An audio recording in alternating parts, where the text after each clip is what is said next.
வெளிப்படுத்தின விசேஷம் 13:15 மேலும் மிருகத்தின் சொரூபம் பேசத்தக்கதாகவும் தன்னை வணங்காத யாவரையும் கொலை செய்யத்தக்கதாகவும் மிருகத்தின் சொரூபத்திற்கு ஆவியை கொடுக்கும்படி அதற்கு சிலை பேசுமா அப்படின்னா நமக்கு தெரியும். ஒரு 20 வருஷத்துக்கு முன்னாடி வரைக்கும் பேசாது, இப்ப பேசும். இங்க இருக்கு பாருங்க, இதான் பேசுகிற சிலை இப்ப வந்துருச்சு. இதுக்கு பேரு இன்டராக்டிவ் ரோபோட் அப்படின்னு சொல்லுவாங்க, பேசுகிற சிலை. இதுல இப்ப நீங்க பாக்குறது வந்து இருக்கிறதுலயே கொஞ்சம் அட்வான்ஸ்ட் இன்டராக்டிவ். அதாவது என்ன கேள்வி கேட்டாலும் என்ன செய்யும், பதில் சொல்லும். அதாவது உலகத்துல உள்ள நீங்க மிக முக்கியமான எவ்வளவு கேள்வி கேட்டாலும் என்ன செய்யும், பதில் செய்யும். எனக்கு அந்த சிலை செய்யறவனை பார்த்தா எனக்கு ரொம்ப பிடிக்கும். இதை செஞ்சவனை ரொம்ப பிடிக்கும். அவன் எவ்வளவு பெரிய அறிவாளியா இருந்தா கூட கூட பேசுற ரோபோட்டை பெண் ரோபோட்டா செஞ்சிருக்கான் பாருங்க. இல்ல அது என்ன கேள்வி கேட்ட ஒரு ஆண் ரோபோட்டை செய்யலாமா இல்லையா? என்ன கேள்வி கேட்டாலும் பதில் கொடுக்கணும்னா என்ன ரோபோட்டை செஞ்சிருக்கான், பெண் ரோபோட்டா செஞ்சிருக்கான் பாருங்க. அவன் அவனுக்கு எவ்வளவு ஞானம் இருக்கும் பாருங்க. அவன் நினைச்சிருக்கான் கூட கூட யார் பேசுவா அப்படின்ட்டு. இவங்க யோசிக்கிறாங்க, நாளைக்கு நீ வா நீ.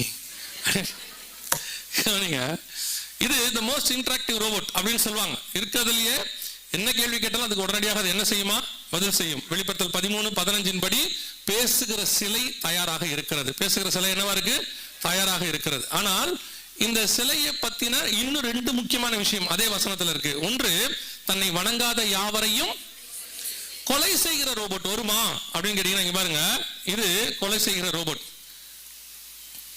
இதுக்கு பேர் கில்லிங் ரோபோட்ஸ் அப்படின்னு சொல்லுவாங்க.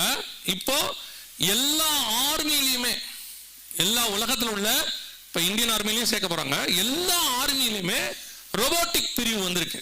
ரோபோ வீரர்கள் கொண்டு வந்திருக்கிறாங்க. ரோபோ நாய்கள், ரோபோ குதிரைகள் எல்லாம் இருக்கு. இப்போ ரோபோ வீரர்கள் கொண்டு வந்திருக்கிறாங்க. எதுக்கு அப்படின்னு கேட்டீங்கன்னா, மனித உயிர்களுடையதான அந்த சேதத்தை குறைப்பதற்காக. இப்போ ரோபோட் ஆர்மி, இது வந்து யூஎஸ்ல இருக்கு. இது வந்து US army training robot army யூஎஸ்ல பண்ணிட்டாங்க.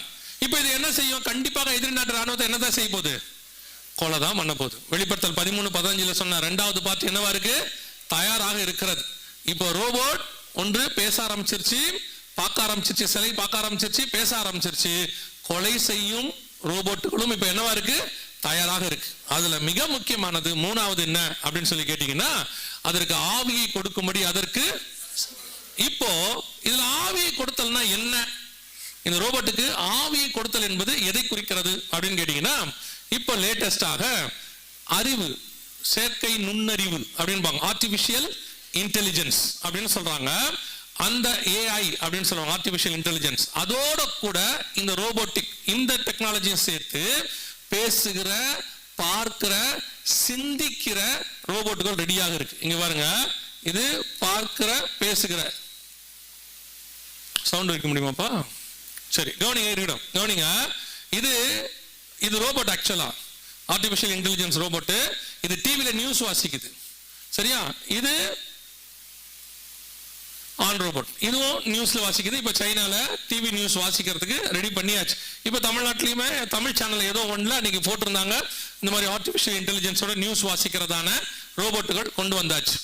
இப்போ இது யோசிக்க தொடங்குது. நல்லா கவனிங்க, இதான் இங்க இருக்கிறதுல டேஞ்சர் இங்க தான் உருவாகுது. முன்னாடி என்ன செய்வாங்கன்னா, நம்ம டேட்டாஸ் கொடுப்போம், அது அதுக்கு என்ன செய்யும், ரிப்ளை கொடுக்கும். நம்ம கண்ட்ரோல்ல அது இருந்துகிட்டு. இப்போ ஆர்டிபிஷியல் இன்டெலிஜென்ஸ்னா அதுவே சுயமா யோசிச்சு அதுவே செய்யும். சுயமா யோசிச்சு அதுவே செய்யற இடத்துக்கு இப்போ கொண்டாந்தாச்சு. மனுஷன் தான் அதை அப்படி கொண்டாந்தான். ஆனா இப்போவே அந்த ஆர்டிபிஷியல் இன்டெலிஜென்ஸை உருவாக்குன தந்தைன்னு சொல்லுவாங்க, father of the artificial intelligence, ஜெல்ஃபி ஹிண்டல். இங்க இருக்காரு பாருங்க, இவர் தான் அவரு.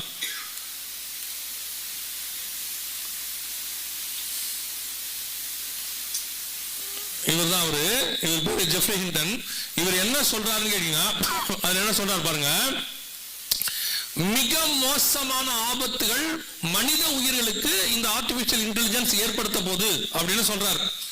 மிக மோசமான விளைவுகளை இது ஏற்படுத்த போது.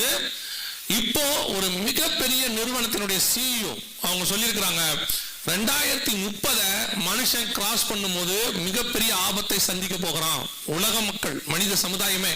என்னன்னு கேட்டா, எதிர்பார்த்ததை விட அதிகமாக ஆர்டிபிஷியல் இன்டெலிஜென்ஸ் இப்ப என்ன செய்யுது, உலகத்தை ஆளுகை செய்ய தொடங்குது. அதுவே யோசிக்குது, அதுவே செய்யுது. உங்களுக்கு மனுஷனுக்கு கீழ்ப்படியாத இடத்துக்கு அது போயிட்டு இருக்குது. எப்படின்னா, அது எப்படிங்க புரியலையே அப்படின்னீங்கன்னா, நான் ஒரு உதாரணத்துக்கு சொல்றேன். இப்ப நீங்க ரோபோட் பாக்குறீங்க, அதுக்கு என்ன பண்றாங்க, செயற்கை நுண்ணறிவு கொடுக்குறாங்க. இப்போ ஆர்டிஃபிஷியல் கை, ஆர்டிஃபிஷியல் காலு, ஆர்டிஃபிஷியல் தோல் உருவாக்குற மாதிரி ஆர்டிஃபிஷியல் பிரெயின் மாதிரி ஒன்று உருவாக்குறாங்க. CPU மாதிரி கம்ப்யூட்டர்ல பார்த்தீங்கன்னா CPU இருக்கும்ல, அந்த மாதிரி. இப்போ அதில் என்ன பண்ணுவீங்கன்னா நீங்க டேட்டாஸ் போடுவீங்க இல்லையா, 2GB 1GB டேட்டா போடுறீங்க, 250GB 1TB இப்படிலாம் சொல்லுவாங்க. இப்போ அதுக்கு என்ன பண்ணிருக்காங்கன்னா மொத்த டேட்டாஸையும் கிட்டத்தட்ட 3 ட்ரில்லியன் டேட்டாக்கு மேலே ஏற்றி இருக்கிறாங்க. அவ்வளோ ஸ்டஃப் அதுக்குள்ள இருக்கு. உங்களுக்குள்ளேயும் எனக்குள்ளேயும் அவ்வளோ இருக்காது. இப்போ நமக்கு மூளை இருக்கு, நம்ம மூளையில நம்ம 12% தான் யூஸ் பண்றோம். மொத்தமே எவ்வளவு இல்லை, நல்லா யூஸ் பண்றவங்கள சொல்றேன். நீங்க ஆச்சரியமா பாக்குறீங்க, 12 நாங்க அவ்வளவு யூஸ் பண்ணலையே, நீங்க எங்களை பார்த்து அந்த மாதிரிலாம் சொல்ற அப்படின்னீங்களா? இல்ல, சிலர்லாம் புதுசாகவே வச்சிருக்காங்க, விட்டுருங்க. நான் சொல்றது நான் நல்லா யூஸ் பண்றாங்க. இப்போ ஆல்பர்ட் ஐன்ஸ்டீன் மாதிரி ஆட்கள் சயின்டிஸ்ட்லாம் என்ன பண்றாங்கன்னா 12% மூளை என்ன செய்யறாங்களா, யூஸ் பண்றாங்களாம். அந்த 12% யூஸ் பண்றதுல கூட நம்ம படிச்ச எல்லாம் நமக்கு என்ன இருக்காது, ஞாபகத்தில் இருக்காது. ஏதோ முக்கியமான விஷயங்கள் ஞாபகத்தில் இருக்கும். ஆனா இதுக்கு எப்படின்னா 100% எல்லாமே ஞாபகத்தில் இருக்கும். அதோடைய ஸ்பீடுக்கு கேட்ட உடனே சொல்லும். இப்போ அந்த ஆர்டிஃபிஷியல் இன்டெலிஜென்ஸ் என்ன செய்யுதுன்னா அதுவே எல்லாத்தையும் ரீகால் பண்ணி செய்யற இடத்துக்கு வந்திருக்கு. உங்களுக்கு ஈஸியாக புரியறதுக்காக சொல்றேன். இப்போ யோசிச்சு பாருங்க, ஒரு 3000 10 லட்சம் மனுஷனுடைய மூளை ஒரு ஆளுகிட்ட இருந்தால் எப்படி இருக்கும், அந்த மாதிரி அது இருக்கு. இப்போ அது இன்னும் டேட்டாஸ் ஏற்றிக்கிட்டே இருக்கிறாங்க. ஆக ஆக இப்போ AGIன்னு வந்திருக்கு, ஆர்டிஃபிஷியல் ஜெனரல் இன்டெலிஜென்ஸ். அது அதை விட மோசம். இப்போ அவங்க சொல்றாங்க 2030க்குள்ள மனுஷனை அது ஆளுகை செய்யும், மனுஷனை அது கண்ட்ரோல் பண்ணும். அந்த இடத்துக்கு தான் இது போக போகுது. டேஞ்சர், ஆபத்துன்னு சொல்றாங்க. இங்க பாருங்க, கிட்டத்தட்ட 850 பெரு ஆட்கள், உலகத்தில் உள்ள முக்கியமான 850 பேர் சைன் பண்ணி தலைவர்களுக்கு அனுப்பியிருக்காங்க. இது வேணாம், நிறுத்துங்க, இது உலகத்தை அழிக்க போகுது, மிக மோசமான ரிசல்ட்டை ஏற்படுத்தும், வேணான்னு சொல்லி எழுதி கொடுத்துருக்குறாங்க. ஆனா என்ன சொல்றாங்கன்னா இதை நிறுத்த முடியாதுன்னு சொல்றாங்க. ஆல்ரெடி இது என்ன ஆயிடுச்சு, கையை விட்டு போயிடுச்சு. யார் யாரோ பல கம்பெனிகள் இதை தயாரிக்கிறாங்க, பல பேர் இதை யூஸ் பண்றாங்க. இனி இதை தடுத்து நிறுத்தவே முடியாது. இப்போ வேற வழி இல்லாம என்ன செய்யணும்னா, இப்போ ஒரு புதுசா ஒன்று சொல்லியிருக்காரு இந்த கண்டுபிடிச்சவரே. என்ன சொல்றாரு, சரி ஒன்று செய்யுங்க, அது இப்போ ஆக்ரோஷமா ஆயிடுச்சு, அதுக்கு நீங்க அன்பை சொல்லி கொடுங்க, அதை ஒரு தாய் பாசத்துக்கு கொண்டாங்க. எந்த தாயின்னு வேற தெரியல இப்போ எனக்கு. அதுதான் ஏன்னு சொன்னா, ஒரு 30 வருஷத்துக்கு முன்னாடி இந்த தாய் இருந்த பாசத்துக்கும் இப்ப இருக்கிற தாய் பாசத்துக்கு என்ன இருக்குது, ரொம்ப வித்தியாசம் இருக்கு. அப்ப இருக்க தாய் பாசம்லாம் எப்படி இருந்துச்சுன்னா, தோசை வேணுமான்னு கேட்கும். இப்ப இருக்க தாயெல்லாம் போதுமான்னு கேட்கற இடத்துக்கு வந்துருச்சு. அதனால தாய் பாசத்தை எந்த தாயின் வேற இப்ப நம்ம கண்டுபிடிக்கிறது வேண்டி இருக்கு. மத தெரசானா பரவாயில்ல, ஒத்துக்கலாம். இப்ப இருக்கிறதுலாம் எங்க இருக்கு, தெரசா எங்க இருக்கு? இப்ப எந்த தாய் பாசத்தை கொண்டு போய் ஊட்டுறது? அதுக்கு நமக்கு எக்ஸாம்பிளுக்கே ஆள் இல்லையே. இப்ப என்ன ஆயிடுச்சுன்னு கேட்டீங்கன்னா, அவர் சொல்றாரு தாய் பாசத்தை அதுக்கு சொல்லி கொடுத்து அந்த ஆர்டிபிஷியல் இன்டெலிஜென்ஸை அன்பா மாத்துங்கன்றாரு. முதல்ல ஏன்டா கண்டுபிடிச்சீங்க? இது எப்படி இருக்குன்னா, செய்யறதெல்லாம் செஞ்சு விட்டு இப்ப போய் என்ன செய்யுங்க, அன்பா மாத்துங்களா. கூட இருக்கிறதே அன்பா மாத்த முடியல நம்மளால. ஆர்டிபிஷியல் இன்டெலிஜென்ஸ் போய் எங்க அன்பா மாத்துறது? அதெல்லாம் ஒன்றும் ஆகிற காரியம்லாம் இல்லை. வேதம் சொன்னபடி வெளிப்படுத்தல் 13:15 100% நம் கண்களுக்கு முன்பாக என்ன ஆயிடுச்சு, நிறைவேறி விட்டது. மேலும் பேசத்தக்கதாகவும் தன்னை வணங்காத யாவரையும் கொலை செய்யத்தக்கதாகவும் 100% the worst அடுத்த 10 வருஷம்னு சொல்றாங்க. எல்லாருமே சொல்றாங்க 2030 வெரி ஒஸ்டாக இருக்கும். டெக்னாலஜி வைஸ் மிக மோசமான இடத்துக்கு நம்ம போயிட்டு இருக்கிறோம். இந்த AGIன்னு சொல்லக்கூடிய ஆர்டிஃபிஷியல் ஜெனரல் இன்சூரன்ஸ் என்ன செய்யணும்,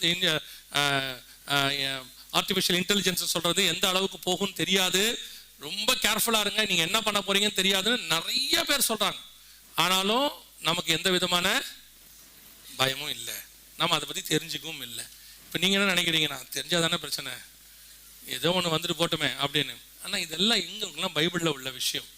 யோசிச்சு பாருங்க, 2000 வருஷத்துக்கு முன்னாடி பத்மு தீவில் யோவானுக்கு கர்த்தர் சொல்றாரு, சிலை பார்க்கும், பேசும், தன்னை வணங்காத யாவரையும் கொலை செய்யும்.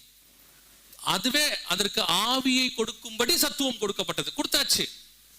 Total world. இப்போ என்ன, எந்த ஒரு சயின்டிஸ்டை நீங்க எடுத்தீங்கனாலும், அல்ல எந்த ஒரு பெரிய ஆட்கள்கிட்ட பேசுனீங்கனாலும், எலான் மாஸ்க்ல இருந்து நான் சொல்றேன், அவங்களா இருக்கட்டும், இந்த ஜெஃப்ரி ஹில்டனா இருக்கட்டும், இல்ல 850 பேர் எழுதி கொடுத்துருக்காங்களே இவங்களா இருக்கட்டும், எல்லாருமே 2030 ஒரு பெஞ்ச் மார்க்கா வைக்கிறாங்க. அடுத்த வருஷம், அடுத்த 5 வருஷம் வெரி ஒஸ்டான காலத்தை நம்ம பார்க்க போறோம். டெக்னாலஜியில மற்றதையும் அது நாளைக்கு பார்க்கலாம். டெக்னாலஜி வைஸ் நான் சொல்றேன், அறிவு பெருக்கத்தை சொல்றேன். வெரி ஒஸ்டான இடத்தை நம்ம பார்க்க போகிறோம். நாம அதுக்கு ரெடி ஆகணும். என்ன செய்ய போறோம், இன்னும் நம்ம உலகம் ரெடி ஆகல அப்படின்றாங்க. ஆனால் இது எல்லாமே நம்முடைய ஆண்டவர் ஏற்கனவே சொல்லி வச்ச விஷயங்கள் தான் நடந்துகிட்டு இருக்கு. அதை தாண்டி வேற ஒண்ணுமே நடக்கலை. இதெல்லாம் ஆண்டவர் நமக்கு எழுதி கொடுத்துருக்கிறார். இதை தாண்டி இன்னும் எழுதியிருக்கிறார். நீங்க வீட்டில் போய் படிங்க. நீங்க அப்புறமா வீட்டில் போய் இந்த விஷயத்த வாசிங்க. இல்லைன்னா இப்பயே வாசிங்களேன். அதை மட்டும் சொல்லிட்டு நான் முடிச்சிடறேன். வாசிங்க. யோவேல் தீர்க்கதரிசன புஸ்தகம் 2ஆம் அதிகாரம். யோவேல் புஸ்தகம் 2ஆம் அதிகாரத்துல அந்த 9-10 வசனங்கள் வாசிங்க. 8-9 வாசிங்க. ஒன்றை ஒன்று நெருக்காது.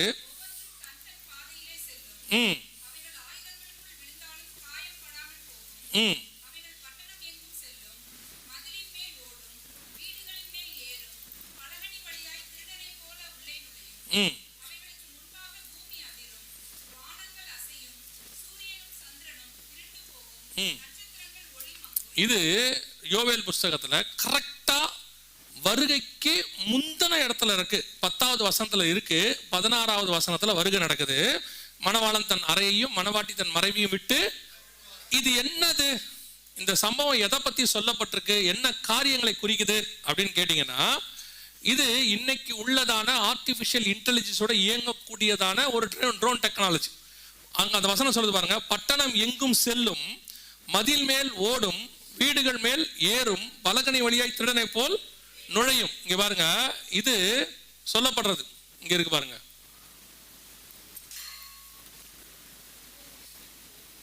இது சமீபத்தில் கொண்டு வரப்பட்டது. இதுக்கு அட்வான்ஸ்ட் வந்துருச்சு. இதோடைய அட்வான்ஸ்ட் என்ன அப்படின்னு சொல்லி கேட்டீங்கன்னு சொன்னா, அதுவே உங்களுடைய இப்போ ஒரு உதாரணத்துக்கு நான் சொல்றேன். ஒரு உதாரணம், உங்க போன் நம்பரோ அல்லது உங்களுடையதான ஒரு ஐடியோ கிடைக்குதுன்னு வச்சுக்கோங்களேன். உங்க போட்டோவை அது ஃபோக்கஸ் பண்ணும், அது எடுத்துக்கும். போட்டோ ஐடி எடுக்கும். இப்போ நம்ம போட்டோ கொடுக்குறோம்ல, நிறைய இடத்துல ஐடி கொடுக்குறோம்ல, அந்த போட்டோவை அதுவே எடுத்துக்கும். அங்க பாரு எடுக்குது பாருங்க. அதுவே ஸ்கேன் பண்ணும் ஃபேஸை, உங்க கண்ணு கருவிழிய முகத்தை ஸ்கேன் பண்ணும். ஸ்கேன் பண்ணிட்டு அதுவே என்ன செய்யும் கேட்டீங்கன்னா, ஆளை தேடி வந்து கொல்லும். அது கரெக்டா எங்க அடிக்குதுங்கிறத ரொம்ப ஆச்சரியமா இருந்துச்சு இந்த வீடியோ பார்க்கும்போது. வந்து நேரா வந்து என்ன, அது உள்ள 3 மில்லிகிராமுக்கு வெடிபொருள் இருக்கு. நேரா வந்து நெத்தியில அடிக்கும் பாருங்க. இப்ப பாருங்க, அவர் வந்து இது வந்து ஒரு பைலட் வீடியோ சொல்லுவாங்க, ஒரு இந்த வீடியோ மாதிரி, டெஸ்ட் வீடியோ மாதிரி. அவர் அது இது பண்றாரு. அது என்ன செய்யும், இப்ப அந்த ஆளை ஒருத்தர் இருக்கிறார் பாருங்க, அவர் மேல இருக்கும், நேரா போய் அவரை தாக்கும். அதுவே கண்டுபிடிக்கும் இந்த முகத்துக்குரியவர் எங்க இருக்கிறாரு அப்படின்னு சொல்லி. இப்ப பாருங்க, பலகனி வழியாய் நுழையும், ஒன்றை ஒன்று நெருக்காது, இதெல்லாம் இருக்கும். அது எப்படி வந்து ஒரு ஆளை அடிக்குதுன்னு மட்டும் கவனிங்க. அங்க பாருங்க, அவ்வளவுதான். இப்ப இந்த நெத்தியில் அடிக்கிறது ஏன் நான் அவ்வளவு இம்பார்ட்டண்டா சொன்னேன்னா, வெளிப்படுத்தல் 13:16 முதல் 18 வசனத்துல, தங்கள் வலது கைகளிலாவது நெற்றிகளிலாவது முத்திரை பெறாதவர்கள், முத்திரை பெற்றவன விட்டுரும், முத்திரை பெறாத ஆளை தேடும், ஊரா தேடும். அப்படி தேடுமான்னு கேக்குறீங்களா? இந்த வீடியோவை தொடர்ந்து பாருங்க. அது எப்படி ஒரு ஊருக்குள்ள போகுது, ஒரு கட்டடத்துக்குள்ள போகுது, ஒரு ஆளை எப்படி தேடுதுங்கிறத டெமோ பண்ணி காட்டியிருப்பாங்க. காட்டுவாங்க பாருங்க. இது ஒரு 5 வருஷத்துக்கு முன்னாடி உள்ளதான டெக்னாலஜி. இப்ப இதோடைய அட்வான்ஸ்ட் வந்துருச்சு. ஆண்டவர் சொன்ன அட்வான்ஸ் வந்துருச்சு. இப்போ ஒரு உதாரணத்துக்கு சொல்றேன். ஹிரோஷிமா நாகசாக்கி அழிச்சாங்க. அழிக்கும் போது குண்டு போட்ட ஊரே என்ன பண்ணிட்டாங்க, அழிச்சிட்டாங்கல்ல. இனிமேட்டு அப்படி செய்ய வேண்டாம். ஒரு ஊரை அழிக்க வேண்டாம், அந்த வளத்தை அழிக்க வேண்டாம், அங்க இருக்க மரம் செடி கொடி அழிக்க வேண்டாம். அதுவும் வசனத்துல இருக்கு. 9ஆம் அதிகாரம் 4ஆம் வசனம் வெளிப்படுத்த விஷயம் நீங்க வாசிச்சீங்கன்னா, அதாவது எந்த மரம், இப்ப அது போது பாருங்க, ஒரு ஊருக்குள்ள போகுது. அப்படியே நேரா போய் அந்த ஊர்ல உள்ள மனுஷங்களை மட்டும் அடிக்கும், வேற எதையுமே செய்யாது. பாருங்க, பலகனி வழியாய் நுழையும். இது உங்களுக்கு அது அப்படியே அந்த வசனம் யோவேல் 2500 வருஷத்துக்கு முன்னாடி வருது. அது எப்படி நுழையுதுன்னு காட்டுவாங்க பாருங்க. ஒன்றை ஒன்று நெருக்காது, எப்படி வழி கொடுத்து போகும் பாருங்க, அவங்க காட்டுவாங்க பாருங்க. வேதத்தில் சொன்னபடியே நம் கண்களுக்கு முன்பாக ரெடி ஆயிருச்சு. இப்ப இது போய் அந்த ஊருக்குள்ள போய் அந்த அதுகிட்ட டேட்டாஸ் இருக்கும், அதுக்குள்ள ஸ்டோர் பண்ணிடுவாங்க. இப்ப அது போகும் பாருங்க, புறப்பட்டு போகுது பாருங்க, அவ்வளவுதான். நேரம் ஒவ்வொன்றும் ஒரு பர்டிகுலர் ஆளை போய் அடிக்கும். எந்த மரமோ செடியோ எதுவுமே சேதப்படாது, ஒண்ணுமே நடக்காது. எப்போது பாருங்க, தேடுது, உள்ள எப்படி போகும் பாருங்க, அவ்வளவுதான். ஒட்டச்சிக்கிட்டு உள்ள போயிடும், தனித்தனியா போகுது பாருங்க.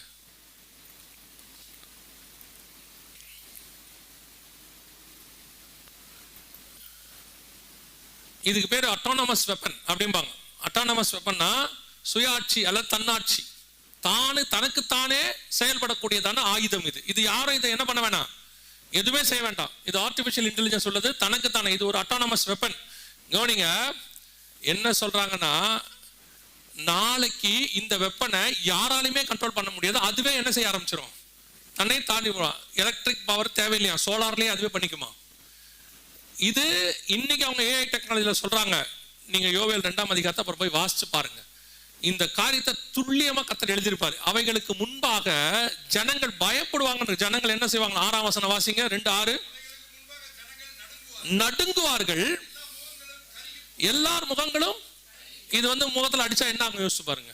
முகம் என்ன ஆகும்? வெடி பொருள் வெடிச்சதுன்னா முகத்துல கருகி போகும்.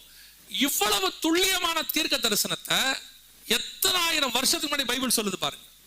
இத்தனை பர்ஃபெக்டாக கடைசி காலத்தை குறித்து சொல்லி இருக்கிற ஒரே ஒரு புஸ்தகம் உலகத்தில் இருக்குன்னா அது பரிசுத்த வேதாகமம் மட்டுமே. அல்லேலூயா. அதை சொன்ன ஒரே ஒரு தேவன் இருக்கிறார்னா அவர் ஆண்டவராகிய இயேசு கிறிஸ்து ஒருவர் மட்டுமே. அல்லேலூயா. நான் இன்னும் சொல்வேன், அந்த தேவன் நம்முடைய தேவனா இருப்பதுக்கு ஸ்தோத்திரம். நாம அவர் அறிகிற அறிவுக்குள்ள வந்தமே, தெரிந்து கொள்ள வச்சாரே, அதுவே பெரிய கிருபை. இப்போ இந்த யோவேலுக்கு தான் இது வெளிப்படுத்தப்படுது. இந்த யோவேலுக்கு தான் கடைசி காலம், அதாவது சபை காலத்தை பத்தி சொல்றாரு. கடைசி காலத்தில் மாம்சமான யாவர் மேலும் என் ஆவியை, அதே யோவேலுக்கு தான் வருகையில எடுத்துக்கொள்ளப்படுறதையும் வெளிப்படுத்துறாரு 2:16. சோ இப்ப நம்ம அந்த யோவேல் 2ஆம் அதிகாரத்தில் சொல்லப்பட்ட காலகட்டத்துக்குள் இருக்கிறோம். நம் கண்களுக்கு முன்பாக கர்த்தர் சொன்ன எல்லா தீர்க்க தரிசனங்களும், கடைசி கால அறிவு பெருக்கத்தினுடைய தீர்க்க தரிசனம் துல்லியமா நிறைவேறு. இந்த காலத்தை போல அறிவு பெருக்கத்தின் காலம் இதுக்கு முன்னாடி இருந்ததே இல்லை. நம்ம காலத்துல நடக்க ஆரம்பிச்சிருச்சு. இது எல்லாம் என்ன ஒரு காரியத்தை சொல்லுது அப்படின்னா, திருப்பி அந்த வசனத்தை மட்டும் சொல்லிட்டு நான் முடிச்சிடுறேன். மத்திய 24 சொல்லும் போது ஆண்டவர் சொல்றாரு, இவைகள் எல்லாம் சம்பவிக்க வேண்டியதே, ஆனாலும் முடிவு உடனே வராது, கலங்காதபடிக்கு எச்சரிக்கையாயிருங்கள். இதெல்லாம் கேட்கும் போது நமக்கு என்ன வரும்னா, ஐயோ இப்படிலாம் இருக்கே நடக்குதுன்னா, இது உலகத்தில் நடக்க வேண்டியதான சம்பவம், அது நடக்கத்தான் செய்யும். இதை நாம நிறுத்த முடியாது, தடுக்க முடியாது. ஏதோ திடீர்னு இன்னைக்கு ஆர்டிபிஷியல் இன்டெலிஜென்ஸ் கண்டுபிடிச்சிட்டாங்கன்னா நினைக்காதீங்க, இல்ல திடீர்னு வானத்துக்கு இப்படி ஏறிட்டாங்கன்னு நினைக்காதீங்க. இதெல்லாம் ஏற்கனவே பைபிள்ல உள்ளது, ஆண்டவர் எழுதி வச்சது. அதை மனுஷன் கண்டுபிடிக்கிறதுக்கு 2000 வருஷம் ஆயிருக்குது. ஆனா இந்த காலகட்டத்தை குறித்து 2500 வருஷத்துக்கு முன்பாக தேவன் எழுதியிருப்பாரானால், அந்த காலகட்டத்தில் இருக்கிற உங்களையும் என்னையும் குறித்து கர்த்தர் அப்பவே நினைத்திருக்கிறார் என்று அர்த்தம். அல்லேலூயா. உலக தோற்றம் முதல் நினைத்த ஆண்டவர் நம்மை அப்பொழுதே நினைத்திருக்கிறார். இந்த காலகட்டத்தில் இருக்கிற உங்களை என்னை ஆண்டவர் செலக்ட் பண்ணி இருக்கிறாரு. அதனாலதான் இது உங்களுக்கு எனக்கு தெரிவிக்கப்படுகிறது. இல்லைன்னா கர்த்தர் நமக்கு என்ன செய்ய மாட்டாரு, தெரிவிக்க வேண்டிய அவசியம் இல்லை. வெகு சீக்கிரத்துல நம்முடைய ஆண்டவர் வரப்போகிறார், வருகை சம்பவிக்க போகுது. மணவாளன் தன் அறையையும் மணவாட்டி தன் மறைவையும் விட்டு புறப்படுகிற காலம் நெருங்கிருச்சு. இனி எப்போ வருவாருன்னு தெரியாது. இனி நமக்கு இருக்கிற ஒரே ஒரு வாய்ப்பு, இதை தடுக்க முடியாது, மாற்ற முடியாது, சரி பண்ண முடியாது, எதுவும் செய்ய முடியாது. இனி அடுத்து மோசமா தான் போகணும். அவங்களே சொல்றாங்க 2030 ரீச் பண்ணும்போது வெரி வர்ஸ்ட் சினாரியோ உலகத்துல இருக்கும்னு சொல்றாங்க. ஆனா ஒன்று மட்டும் நிச்சயம், இவைகளுக்கு நடுவில் அவரை எதிர்பார்த்து காத்திருக்கிற கூட்டத்தை கர்த்தர் அழைத்து கொண்டு போக போகிறார். அல்லேலூயா. யார் அவர் வருகை காத்திருக்கிறாங்க அவங்களை என்ன செய்வாரு? அழைத்து கொண்டு கூட்டு போவார். ஆவியும் மனவாட்டியும் வா என்பார்களாக, கேட்கிறவனும் வா என்பானாக. நாம் ஜெபிக்க போகிறோம்.